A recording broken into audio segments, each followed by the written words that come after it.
Good afternoon, everyone. I'm meteorologist Catie McNeil. You've now clicked on the Weather Now link, and let's jump right into it.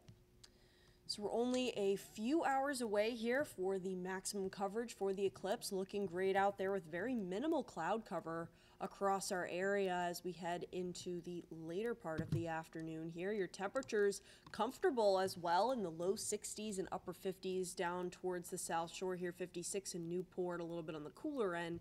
61 right now in Providence and 60 in Smithfield.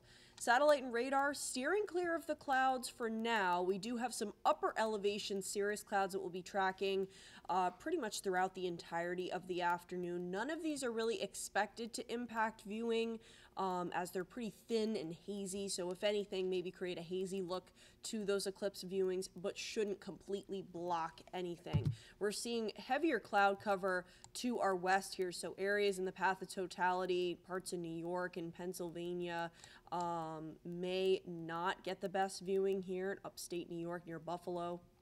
But here in New England, both southern and northern, looking good for that eclipse timeline around 3:30 here.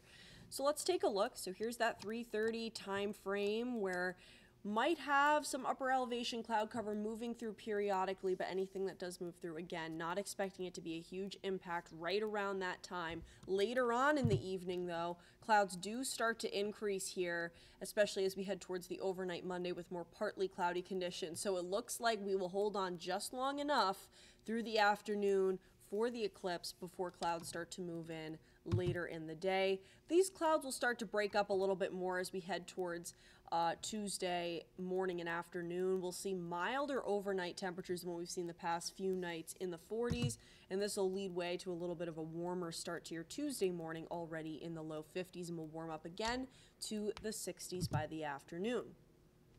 So this afternoon, again, solar eclipse.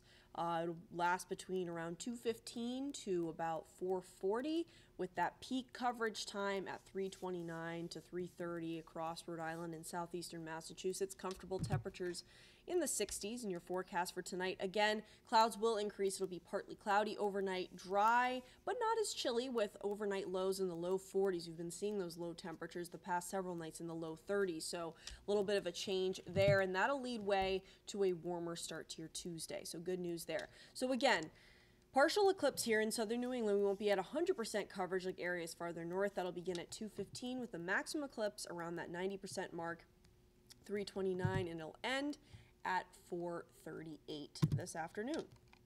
Let's take a look here at your forecast, kind of with that cloud cover in play here. It'll be mostly clear, so again, not expecting any large impacts to any viewing. Could bring some kind of hazy views to the eclipse viewing with these high elevation cirrus clouds moving through, but nothing thick enough that we're forecasting to block any viewing completely. Temperatures will be comfortable right around 60 degrees at that 3 p.m. mark. So any viewing parties across our area, there are several, both northern Rhode Island, central, southeastern Mass, and towards the South Shore as well. So still time to head out there if you want to go to a viewing party. We have some of our team at Roger Williams Park this afternoon for their viewing party.